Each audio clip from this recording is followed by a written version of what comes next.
ok? Mas hoje nós vamos dar continuidade. O tema que nós estamos falando é livrando-se das algemas. Fale comigo assim, livrando-se das algemas. Amém? Deus quer que a gente seja livre. A palavra de Deus fala que a liberdade do Senhor é o que Ele quer para todo mundo. Deus quer que você seja livre. E é para isso que Deus veio na terra, para trazer liberdade. E Deus sabe, quando Ele veio aqui na terra, e Ele veio para trazer essa liberdade, e Ele veio instituir essa liberdade, Ele veio trabalhar no coração de cada um de nós. Por quê? Porque durante muito tempo, nós vivemos escravos. Por quê? Porque muitas das vezes nós vivemos presos dentro de pensamentos, sofismas, dentro de entendimentos, que às vezes é colocado na nossa cabeça e às vezes a gente vive livre, ou seja, humanamente, com a liberdade de ir e vir, mas presos intelectualmente, que é a pior prisão que existe.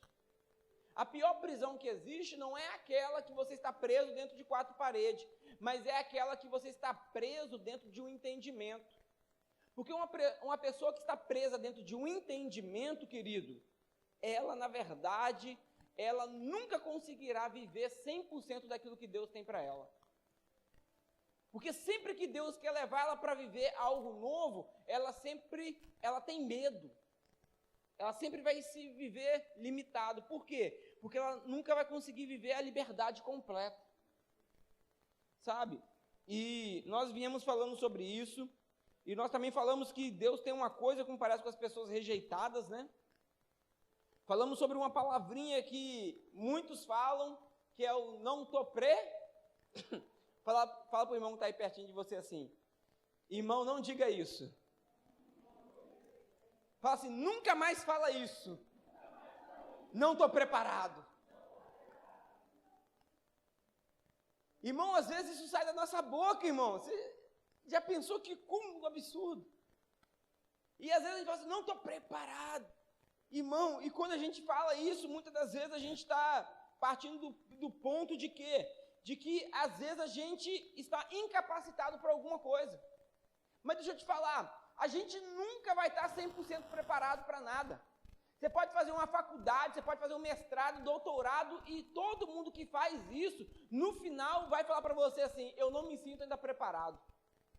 Sabe por quê? Porque a preparação, ela vem, na verdade, não com o entendimento ou com aquilo que você aprende em si, mas com a execução do que você coloca em prática no dia a dia. Tem muito mais pessoas que têm muito mais experiência por aquilo que faz do que por aquilo que sabe. Então, Deus, sabe, Ele quer forjar você no campo. Porque Deus forja o obreiro, forja seu filho e sua filha, no campo, fazendo com ele, sabe? Não é você forjando. Aqui você tem uma palavra, aqui na igreja você recebe uma palavra, uma instrução, mas é lá no seu dia a dia, é lá na sua casa, é lá na sua escola, é lá no seu trabalho, é lá no dia a dia, na sua vida, é que você é forjado. É lá que é o campo, você está entendendo? Então é lá que você vai se preparar. Aqui, querido, você vai só ouvir uma palavra, mas é o dia a dia que te prepara. E Deus tem uma coisa com pessoas que se despreparadas, irmão. Fala comigo assim, Deus tem algo com quem se considera rejeitado. Irmão, não sei você, mas Deus tem algo com pessoas que se consideram assim, eu estou despreparado. Nossa, toda vez que você lê na Bíblia, e é incrível isso, você lê na Bíblia, sempre as pessoas se consideravam o quê? Despreparadas para assumir alguma coisa. E é essas pessoas que Deus usava para poder fazer alguma coisa. Já pensou nisso? Olha só, o que um pescador tem a ver com líder de igreja? Nada. Mas Deus usou ele para ser o pilar da igreja. O que tem a ver? Nada. Outra coisa, vou voltar no passado. Eu citei esse texto, Gideão. Gideão fala que ele era de uma família pobre. Deixa eu te falar, Talvez você que está aqui hoje, talvez a sua família não tenha condição financeira. Talvez lá essas coisas.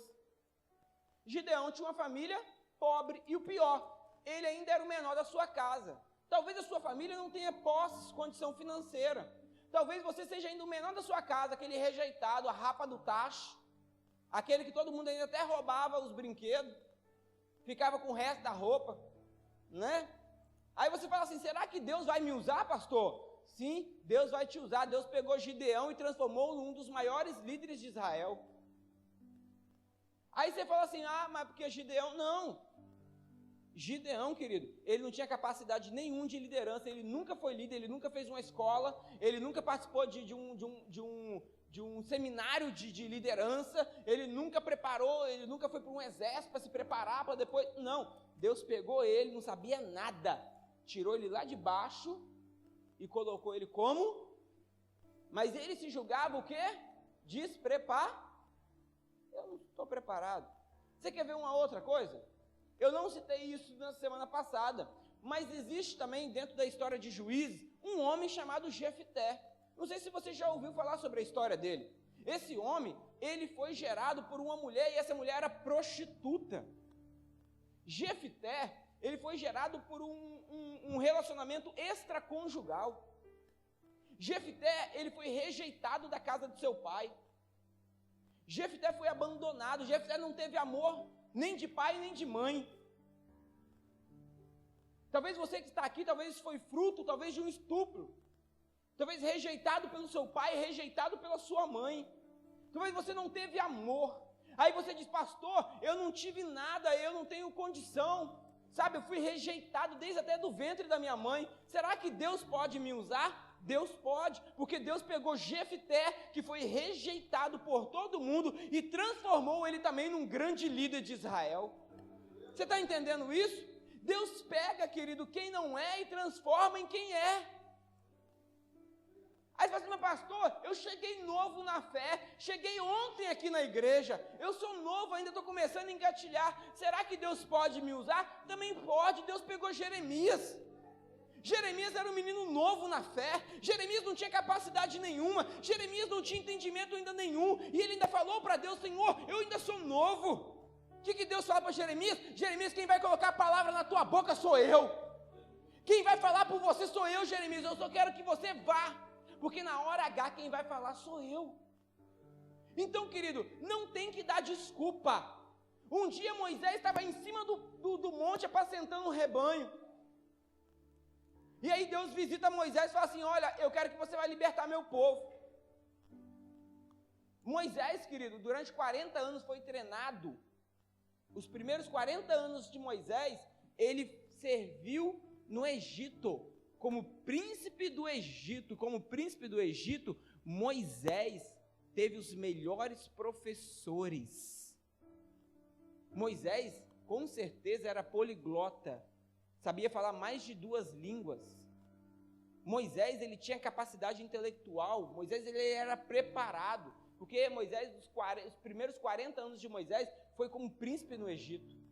Mas aconteceu um fato, Moisés se distancia, vai para o deserto, fica lá 40 anos. Quando chega aos 80 anos, Deus visita Moisés e agora vai libertar o povo. Sabe o que acontece? No dia que Deus visita Moisés, fala para ele bem assim, agora vai libertar meu povo. Sabe o que Moisés fala para Deus? Não estou preparado. Não estou preparado, sim. Aí Deus fala assim, não, você está assim. Eu te preparei lá no Egito, cara. Como assim você não está preparado? Aí sabe qual foi a desculpinha de Moisés? Eu sou pesado de língua. Eu não sei falar direito. Tem hora que a gente dá umas desculpas para Deus, não tem? Você já deu desculpa para Deus, irmão? Eu já dei muita desculpa para Deus. Aí sabe o que Deus arruma? Deus sempre arruma uma solução para as nossas desculpas. Fala comigo assim, Deus arruma uma solução para as nossas desculpas. Sabe o que Deus faz? Ele fala assim, não seja por isso, eu vou trazer o seu irmão Arão e ele vai falar por você. Se o problema é falar, acabou. Você fala com Arão, Arão fala por você, acabou. Você está entendendo? Então deixa eu te falar uma coisa, não se julga despreparado, querido. Se você chegou novo, se você passou por algum problema, é financeiro, é isso, aquilo outro, querido, Deus tem algo com você. Se você está aqui nessa noite hoje, não é coincidência. Eu não acredito em coincidência, eu acredito em cristocência. Sabe o que é isso? Tudo está debaixo do domínio de Deus, tudo está debaixo do domínio de Cristo Jesus, tudo acontece pela mão de Deus, querido. Se Deus te trouxe aqui é porque Deus tem algo na tua vida, Deus quer fazer algo a partir da tua vida, Deus quer salvar a tua família, Deus quer mudar a história da tua família, Deus quer salvar os teus familiares, Deus quer salvar lá onde você trabalha.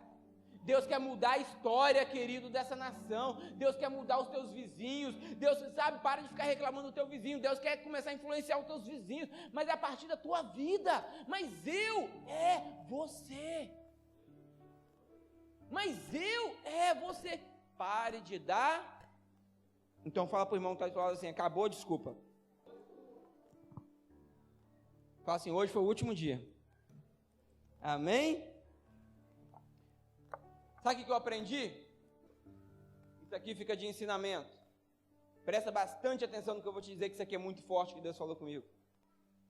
Quando você dá desculpa, você está dizendo que aquele que mora dentro de você não tem poder para fazer o que precisa fazer. Deixa eu te falar uma coisa. Talvez isso aqui não faça tanto sentido assim logo de início, mas olha só. Presta bastante atenção.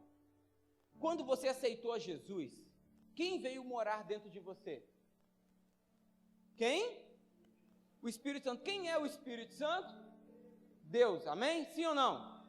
Sim ou não? Sim. O Espírito Santo é Deus, sim ou não? Sim. Se o Espírito Santo é Deus, Deus tem todo o poder, sim ou não? Sim. Deus pode todas as coisas, sim ou não? Sim, sim ou não? Sim. Então deixa eu te falar. Se o Todo-Poderoso habita dentro de você, aquele que criou os céus e a terra, o domínio de tudo está agora dentro de você, e Ele agora está usando a sua vida para fazer algo, uma revolução sobre a terra, e agora Ele está te usando para poder fazer algo, e quando você se julga despreparado ou incapacitado para fazer algo, e você fala assim, não vou fazer, você está falando para Deus, você é incapaz de fazer na minha vida. Você está mandando uma mensagem para Deus, Deus, você é incapaz de fazer na minha vida. Sabe o que você está falando para Deus? Você não tem poder. Sabe o que você está falando para Deus? Você não tem poder para fazer, Deus. Você não tem poder para fazer. Você não tem poder para fazer. Quando você dá desculpa, você está dizendo para Deus, você não tem poder para fazer. E sabe o que eu aprendi também? É por isso que Deus instituiu a ceia. Se você já aceitou Jesus Cristo na sua vida, querido, deixa eu te dar um conselho de pastor e de amigo. Quando você toma a ceia, você está declarando para Deus o poder de Deus sobre a tua vida. Quando você deixa de tomar a ceia, você está negando a Jesus Cristo na sua vida.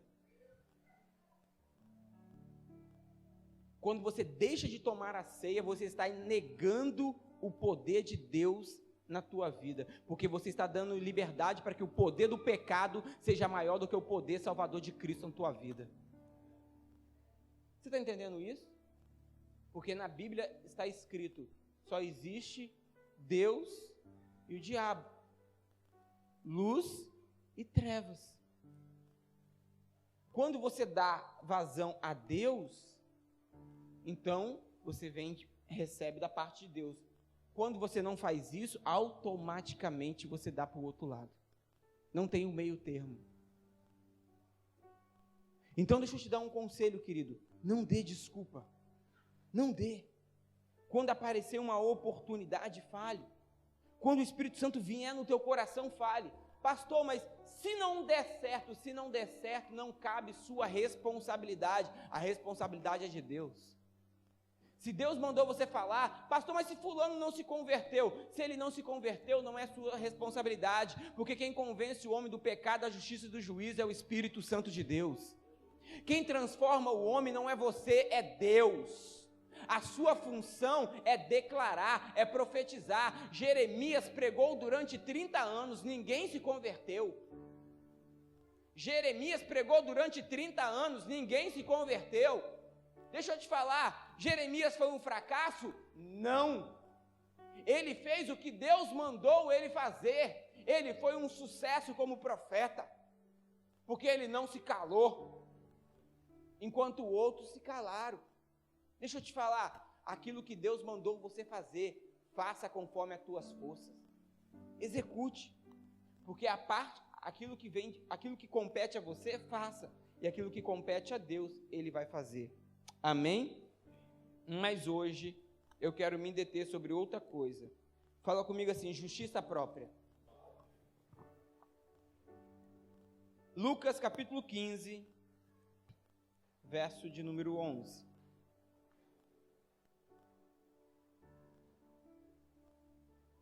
Lucas 15. Eu não vou ler toda a passagem, pela questão do tempo, mas a passagem ela vai do verso de número 11 até o verso de número 32. Lucas capítulo 15, a partir do verso 11, diz assim: certo homem tinha 2 filhos. Quantos filhos ele tinha? O mais moço disse ao pai: dai-me parte de meus bens, que me pertence. E o pai repartiu os bens entre os 2. Poucos dias depois, o filho mais novo, ajuntando tudo, partiu para uma terra longínqua. Ali desperdiçou os seus bens, vivendo dissolutamente. Pula agora para mim, para o verso 25. O filho mais velho estava no campo. Quando voltou, chegando perto da casa, viu a música e as danças. Chamando um dos criados, perguntou-lhe o que era aquilo. E ele lhe disse: veio teu irmão, o teu pai matou um bezerro cevado, porque o recebeu são e salvo. Mas ele se indignou e não queria entrar. Então, saindo o pai, instava com ele. Mas ele respondeu a seu pai: olha, sirvo-te há tantos anos, sem nunca transgredir o mandamento.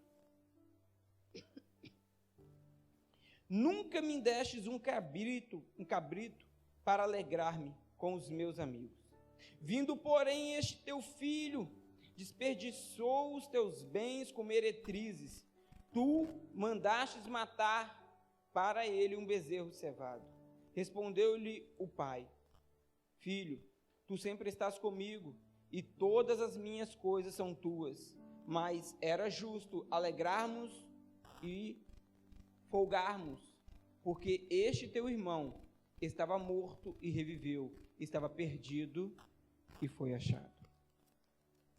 Amém? O que nós vamos falar um pouquinho hoje, justiça própria. O que é isso? Muitas das vezes também isso é uma outra mentira que tem entrado dentro da igreja e entrado dentro da mente da pessoa e tem impedido as pessoas e tem criado algemas ao ponto das pessoas, sabe, elas estarem até servindo a Deus, mas do jeito errado. Como que é isso, pastor? Quando você começa a ler, fala que o pai tinha quantos filhos? 2 filhos. E naquela época é interessante que pedir herança com o pai vivo era a mesma coisa que pedir a morte do pai. Você sabia disso? É a mesma coisa que falar assim: pai, morre logo, seu infeliz. Morre logo, me dá minha herança. Eu quero minha herança, morre logo. E um filho assim, pela lei, teria que matar ele. Teria que morrer apedrejado. E a palavra de Deus fala que esse filho mais novo, e a gente sempre prega isso, né? O filho pródigo que foi, e gastou e tal, e voltou. Mas eu não quero me deter no filho mais novo. Eu quero me deter no filho que ficou. O filho que ficou, ele estava em casa, e quando ele vê aquilo se alegrando, e as festas, e ele acaba de chegar do campo do trabalho. E quando ele está chegando em casa, depois de um dia de trabalho, ele vê a festa. Ele vê aquela festaiada. E aí que ele chega, ele pergunta a um dos empregados, o que é isso? Olha, o seu irmão voltou. Ah, então ele deve ter feito fortuna, né? Ah, deve ter investido na bolsa de valores. Se fosse no dia de hoje, deve ter ganhado muito dinheiro. Não, rapaz, você não sabe o que aconteceu. Ele perdeu foi tudo, rapaz. O quê? Perdeu foi tudo. Ah, e essa festa? Seu pai deu para ele. Como assim? E tem outra. Seu pai ainda não tem aquele bezerro que a gente estava cevando ele lá no curral? Que a gente estava engordando e tal, preparando ele? Não tem? Então, acabamos de colocar ele na brasa. Ó, o vinho está rolando solto, churrasco está comendo solto, e ó, a festa agora deve ir até amanhã. Eu te pergunto, imagina se fosse você. Se coloca agora no lugar do filho mais velho. Você está trabalhando, você tem um irmão, vocês dois trabalham, o seu irmão chega e pede metade da herança. Vocês dois estão trabalhando. Então seu pai pega e divide metade do que tem, que vocês levaram tanto esforço juntando, divide metade do que tem, vende. E agora o seu irmão vai embora com tudo. Passa-se alguns meses, talvez até anos, seu irmão volta, com a mão na frente e outra atrás. O seu pai agora dá uma festa. Só que ele não recebe como empregado, recebe como filho de novo. Ou seja, ele vai ter parte agora em tudo que ainda ficou. E ainda deu uma festa ainda para o irmão. Como que ficaria o seu coração? Como que estaria o seu coração? Você sabe? É aí que nasce a semente de amargura. É aí que nasce o sentimento de amargura dentro do coração das pessoas. Sabe por quê? Porque aí vem aquele sentimento de justiça própria. Porque o filho mais velho começa a declarar: pai, eu te servi desde pequeno. Desde pequeno eu te servi. Eu nunca te pedi nada. Eu trabalhei a sol. Eu fiz, sabe, pai? Eu fiz por merecer.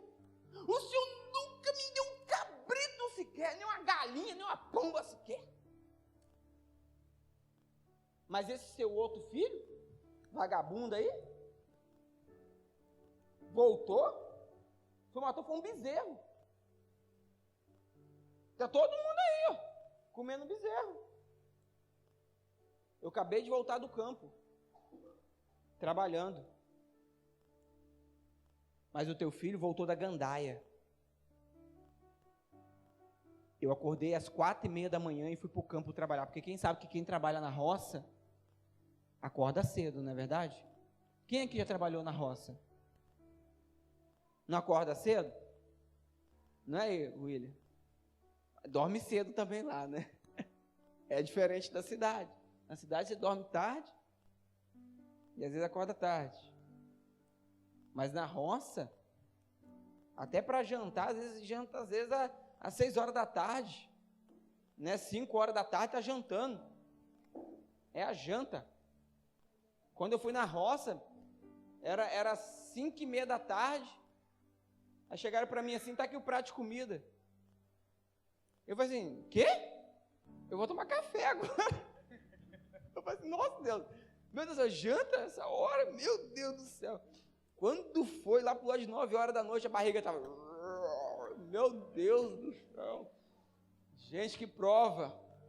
Que prova. Por quê? Porque é outra cultura. Na roça, é assim. Você imagina aquele rapaz, ele acordava cedo e ia para a roça trabalhar. Todo dia ele estava lá. E ele estava lá dando duro danado. Aquele outro só veio aproveitar. Mas esse filho, ele fez tudo. Só que deixa eu te falar uma coisa interessante desse texto. Ele fez tudo, mas o que ele fez não foi pelo pai. Ele não fez pelo pai. É esse que é o problema. Ele serviu ao pai em troca de algo. Muitas das vezes, nós estamos dentro da casa do pai, servindo o pai, mas em troca de alguma coisa. Não servimos o pai porque o amamos e o respeitamos. Servimos porque queremos alguma coisa no final da coisa. É como se estivéssemos servindo ao pai em troca do pote de ouro no final do arco-íris. Sabe? Aquele filho, quando ele chegou para o pai, olha pai, eu te servi todos esses anos. Ele se encheu, e aí sabe o que aconteceu? Brotou raiz de amargura, porque quem serve ao outro em troca de alguma coisa, quando o outro não suprir aquilo que você está esperando, você se revolta, você se enche de justiça própria, você vira as costas e vai embora. Porque quando não supera as suas expectativas, você se acha no direito de virar as costas e então ir embora. Muitos às vezes servem a Deus por causa disso. Ah, porque Deus não me atendeu naquilo que eu orei, então agora eu vou embora dessa igreja. Aquele irmão não atendeu as minhas expectativas, então agora eu deixei de falar com ele. Por quê? Porque colocou as suas expectativas em algo. Deixa eu te falar, quem faz isso só se decepciona. A palavra de Deus fala que nós temos que servir o próximo sem esperar nada em troca. Se voltar, amém, mas se não voltar, glória a Deus. Sirva simplesmente por satisfação, não por recepção. Porque quem trabalha esperando alguma coisa em troca é empregado. Quando você vai para a empresa, você trabalha 30 dias e no final você espera salário. Isso é trabalho de empregado. Dentro do reino não tem empregado. Dentro do reino tem servo, tem filho e filha. Serve por amor. Você está aí? Quem serve a Deus serve por amor, se dá na obra, se entrega sem reserva. Por que eu sirvo a Deus? Porque eu o amo. Por que eu me dou? Porque eu o amo, Ele é maior, Ele me comprou, Ele é meu pai.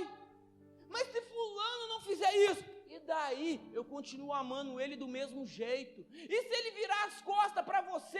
E daí? E daí? Eu não faço por ele.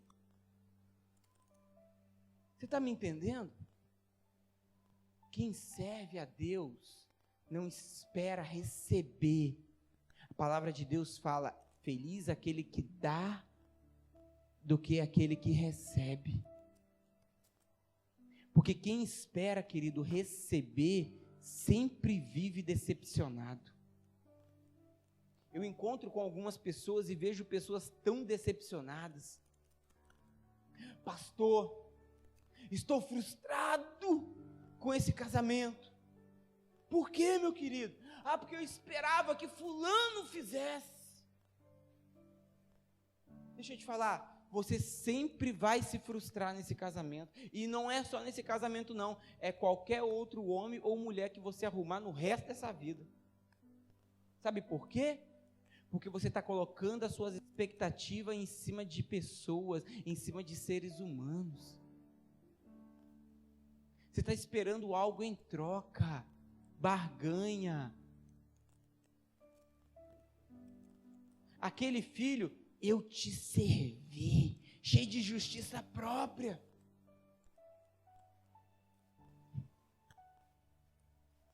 Quem serve a Deus por justiça própria, querido, nunca vai entender o amor verdadeiro do Pai.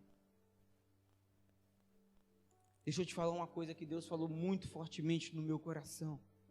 Muitas das vezes nós vamos viver debaixo de forte pressão, sabe por quê? Você já viu uma panela de pressão? Já viu? Por que a panela de pressão, ela acelera o cozimento do material? Por causa da pressão. Mas por quê? Porque ali dentro, o vapor, ele fica preso, então ali dentro, ele vai girando ali dentro com muita pressão, então ele passa pelo alimento, ele vai passando pelo alimento, então os alimentos, eles ficam tão pressionados com aquilo, que o cozimento dele é mais rápido do que uma panela aberta. Deixa eu te falar, Deus, muitas das vezes, Ele vai colocar você debaixo de muita pressão para revelar o que está no seu coração. Isso aqui é forte, mas isso aqui é muito forte, se você entender o sentido dessa palavra. Olha aqui, você acha que se o filho mais velho, ele tivesse em outra situação, ele falaria isso com o pai? Não. Você acha que às vezes, por que Deus deixa você passar por algumas situações difíceis? É para revelar o que está no seu coração. Porque muitas das vezes você vai guardando no seu coração, ao invés de jogar para fora. Aí Deus vai deixar você passar por uma situação em que você vai se ver entre, como, me perdoe até a expressão, entre a cruz e a espada. Aí você já viu quando você, talvez, não sei quem aqui é casado, sabe o que eu estou falando. Os casais aqui vão me entender. As crianças foram dormir, marido e esposa, tá meio bicudo um com o outro. Aí começa. Não gostei daquilo. Aí o outro, mas você não sei o quê. Aí o outro, aí começa. Aí um começa, porque ela não sei o quê, porque ela não sei aonde. Aí a mulher lembra não sei de quê, uns 30 anos atrás. Porque lá, você me negou um abacate quando a gente namorava. Aí o homem puxa um treco cá de trás. Só que no meio disso tudo, solta. Porque você hoje passou e fez isso. Antes não iria falar. Mas quando estava debaixo de muita pressão, soltou.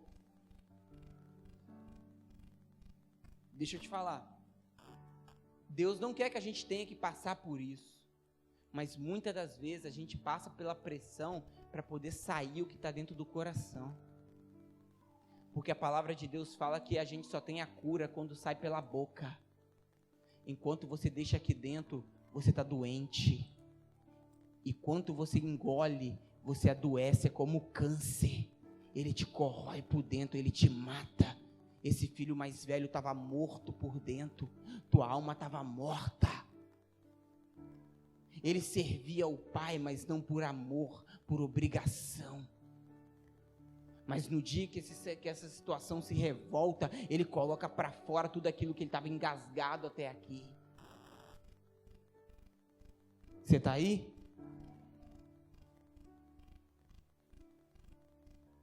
Paulo, que eu gosto do apóstolo Paulo, Romanos capítulo 7, verso de número 14. Tem um versículo que a gente gosta muito. Talvez você já deve ter até ouvido. Que diz bem assim: miserável homem que sou. O apóstolo Paulo, ele rasga o verbo, porque sabe o que acontece? Ele fala assim, que miserável homem que sou. Eu sou miserável mesmo, eu não presto, eu sou miserável.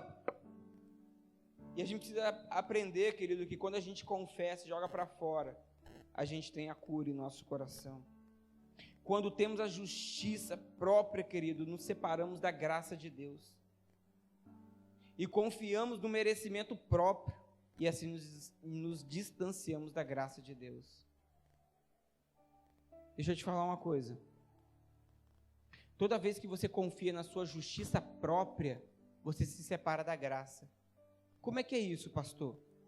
Tem gente, querido, que acha que é tão bom, que não precisa de Jesus nem para ir para o céu. Pastor, eu sou bom. É? Ah, sou bom. Você pergunta para ele, você é um bom marido? Eu sou bom. Você pergunta para o cara, como é que está a sua vida? Mas é melhor impossível. Cara, como é que está a família? Se melhorar, estraga. Uau! Como é que vai as coisas? Rapaz, 1001 maravilha.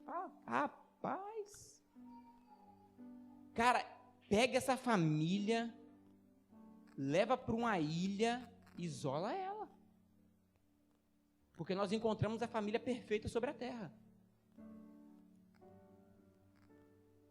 Porque a palavra de Deus fala, querido, que todos nós somos falhos. Você está olhando para uma pessoa que falha na frente. Eu não sou perfeito, não sei você. Mas eu não sou. Tem hora que eu me aborreço com os meus filhos. Tem hora que eu passo raiva com eles passam raiva comigo. Tem hora que eu passo raiva com a minha esposa. Ela passa raiva comigo. Querido, vida 2 é difícil também. Vida 4. Vida 7. Né? Tem uns vizinhos.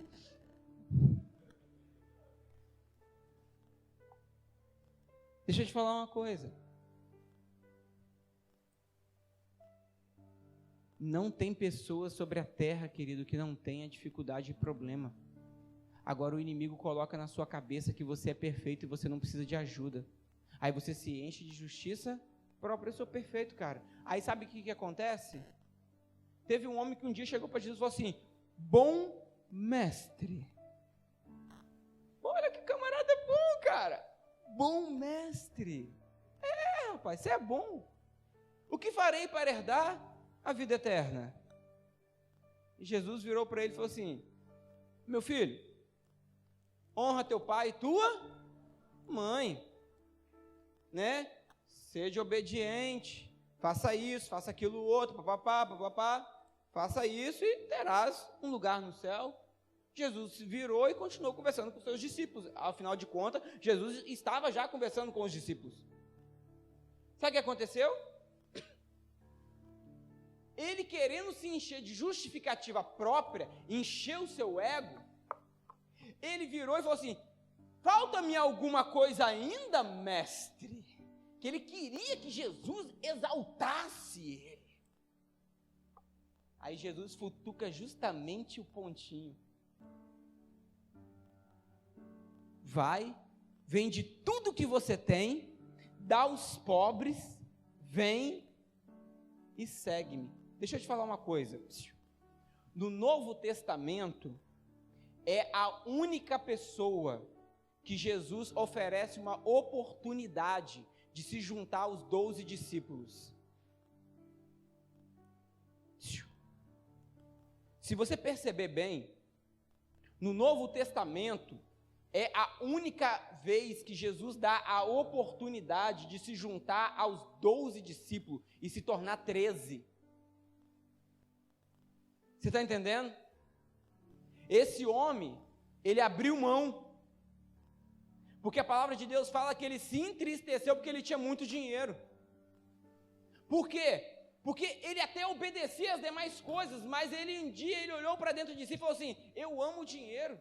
Eu tenho muito dinheiro, cara. Eu juntei dinheiro, eu me esforcei, eu trabalhei desde pequeno, eu construí essa casa, eu dei duro para comprar esse carro, eu fiz isso, fiz aquilo outro, eu conquistei tudo isso. Agora vem um homem lá de Nazaré, que eu não sei muito bem de onde é, agora vem falar para mim que eu tenho que vender tudo isso para seguir esse cara? Eu? Me desfazer de tudo que eu conquistei? Você está doido? Ele que fique com os discípulos dele para lá. Eu vou para o outro lado. Esse homem abriu mão da vida eterna, não é de Jesus e dos 12, ele abriu mão, é da vida eterna. O que Jesus está oferecendo para você nessa noite é a vida eterna. Abra mão da sua justiça própria. Talvez você foi ofendido, magoado por alguém.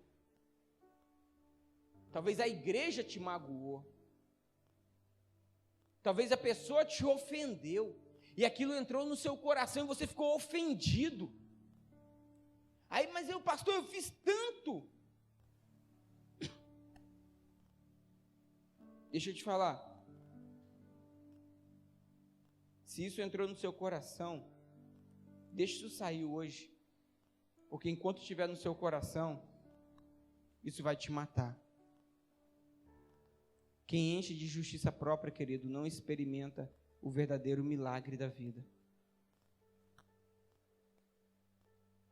E tem gente, querido, vivendo uma vida amarga, que você vai conversar e a pessoa, sabe, só começa a vomitar dores.